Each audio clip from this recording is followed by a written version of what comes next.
Le cavalier sans tête, nommé Dullahan, dans la mythologie celtique dont sa légende est issue, serait selon de nombreuses versions un mercenaire allemand ayant été décapité par un boulet de canon pendant la guerre d'indépendance américaine. L'histoire la plus connue à son sujet est la nouvelle de l'écrivain Washington Irving publiée en 1820.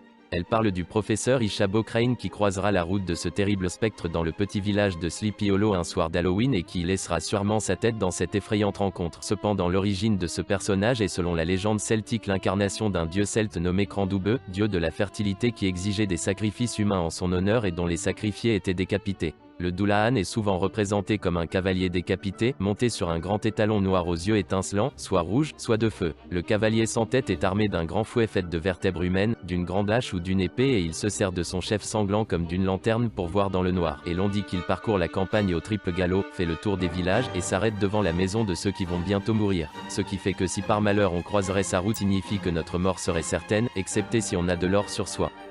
Car apparemment il aurait une peur bleue de ce métal et prendra aussitôt la fuite, ce qui laisserait à la personne l'ayant vu le temps de fuir elle aussi. Bon, maintenant qu'en on sait plus sur cet intéressant fantôme, je vais vous donner mon avis sur une des plus célèbres adaptations de l'histoire du cavalier sans tête. Sleepy Hollow, la légende du cavalier sans tête de Tim Burton sorti en 1999. Sleepy Hollow est un film qui m'a bien plu, l'ambiance est lugubre à souhait, avec de beaux décors, des bonnes scènes gore et certaines pointes d'humour. L'intrigue respecte assez bien l'histoire originale malgré qu'elle s'en éloigne par certains côtés, notamment avec cette question d'héritage, la méchante sorcière qui commande le cavalier ou le fait qu'Ishabo est un inspecteur de police au lieu d'être un professeur comme dans l'histoire originale. C'est donc un film que je vous recommande et voici une mention spéciale pour le cavalier qui est selon moi un des grands atouts de ce film et je trouve ce personnage très classe.